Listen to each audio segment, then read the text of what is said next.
आज हम बात करने वाले हैं हमारे दिमाग की एक बहुत ही कह सकते हैं दिलचस्प और कभी-कभी थोड़ी अजीब सी दुनिया के बारे में। जी हाँ, हम बात कर रहे हैं याददाश्त और भूलने की।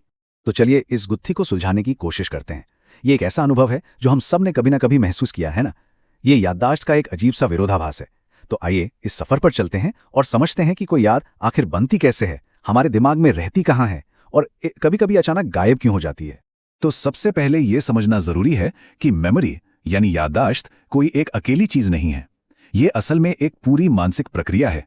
और जानते हैं, मनोवैज्ञानिकों ने इसे समझने के लिए 3 बहुत ही बुनियादी चरणों में बांटा है। तो सबसे जरूरी बात यह है कि किसी भी याद के टिकने के लिए उसे इन तीनों चरणों से सफलतापूर्वक गुजरना ही होगा। कूट संकेतन, भंडारण और फिर पुनर्प्राप्ति।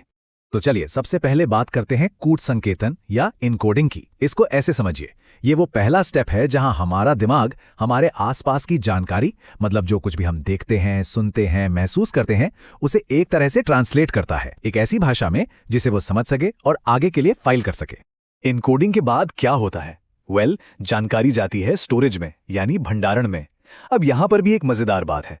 कुछ यादें तो बस कुछ पलों के लिए ही स्टोर होती हैं और कुछ तो जैसे जिंदगी भर के लिए हमारे साथ रह जाती हैं।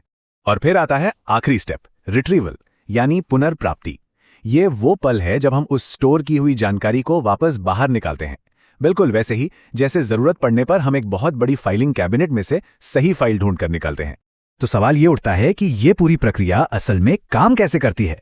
देखिए, 1968 में 2 मनोवैज्ञानिक थे, एडकिंसन और शिफ्रिन। उन्होंने एक बहुत ही मशहूर मॉडल दिया था। ये मॉडल हमें दिखाता है कि ये चरण अलग अलग मेमोरी सिस्टम्स में कैसे काम करते हैं। उन्होंने इसे नाम दिया स्टेज मॉडल या चरण मॉडल। और ये मॉडल ना हमें एक तरह का साफ सुथरा रोड मैप देता है। ये बताता है कि एक याद का सफर कैसा होता है, एक छोटी सी पल भर की सनसनी से लेकर हमारे जहन का एक स्थायी हिस्सा बनने तक। अब ये मॉडल बड़ा दिलचस्प है क्योंकि ये हमारे दिमाग के अलग अलग मेमोरी गोदामों की बात करता है। देखिए, कोई भी जानकारी सबसे पहले हमारी संवेदी याददाश्त में आती है, जो कि बस 1 सेकंड से भी कम टिकती है। अगर वो जानकारी काम की लगी तो वो आगे बढ़ती है अल्पकालिक याददाश्त में, और अगर हमने उस पर थोड़ा और ध्यान दिया तो वो पहुंच जाती है दीर्घकालिक याददाश्त में। पर कहानी यहीं खत्म नहीं होती। हमारी जो दीर्घकालिक याददाश्त है ना, वो कोई एक बड़ा सा स्टोर रूम नहीं है जहां सब कुछ बस यूं ही फेंक दिया गया हो। नहीं, वो बहुत ही व्यवस्थित है। मोटे तौर पर हम इसे 3 खास हिस्सों में बांट सकते हैं। पहली है घटनात्मक याददाश्त, जिसमें हमारी जिंदगी की कहानियां होती हैं। दूसरी है अर्थगत याददाश्त, जिसमें दुनिया भर के तथ्य और ज्ञान होते हैं।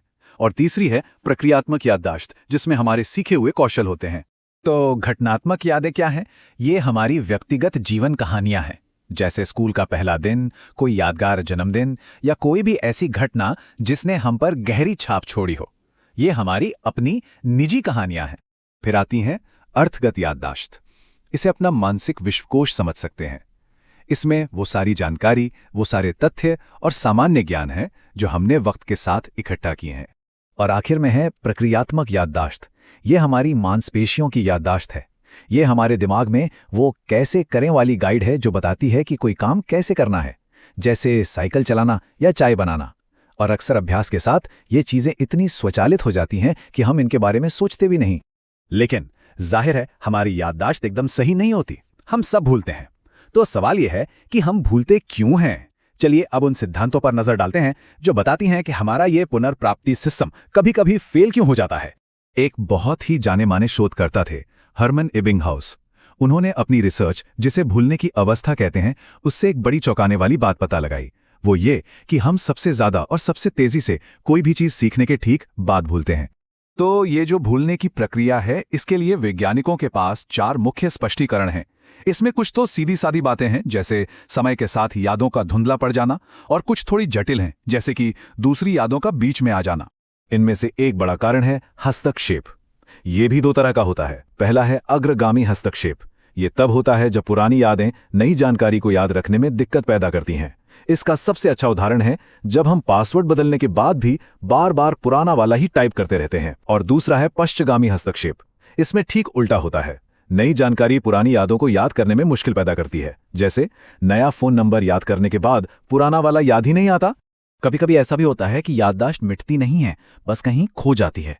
इसे कहते हैं पुनर्प्राप्ति विफलता। मतलब जानकारी तो आपकी दीर्घकालिक याददाश्त में है, लेकिन आप सही संकेतों की कमी की वजह से उस तक पहुंच नहीं पा रहे। ये वही अरे जुबान पर है पर याद नहीं आ रहा वाली भावना है। तो अगर याद रखना एक प्रक्रिया है और भूलना स्वाभाविक है, तो क्या हम अपनी याददाश्त को बेहतर बना सकते हैं? जवाब है बिल्कुल। और इसकी शुरुआत होती है ये समझने से कि एक अच्छी याददाश्त आखिर होती कैसी है। तो यहाँ एक बहुत ज़रूरी बात सामने आती है। एक अच्छी और मजबूत याददाश्त का मतलब सिर्फ ये नहीं है कि सब कुछ याद रखा जाए, बल्कि इसका मतलब है कि जानकारी जल्दी सीखी जाए, लंबे समय तक याद रहे और ज़रूरत पड़ने पर सही सही याद भी आ जाए। और हाँ, उतना ही ज़रूरी है गैर ज़रूरी चीज़ों को भूल जाना। और ये हमें एक बहुत ही दिलचस्प सवाल पर लाकर खड़ा कर देता है। क्या भूलना हमारी याददाश्त की कोई कमी है, कोई विफलता है, या फिर ये हमारे सिस्टम की सबसे ज़रूरी विशेषता है? एक ऐसी विशेषता जो हमें उन चीज़ों पर ध्यान केंद्रित करने में मदद करती है जो वाकई में मायने रखती हैं।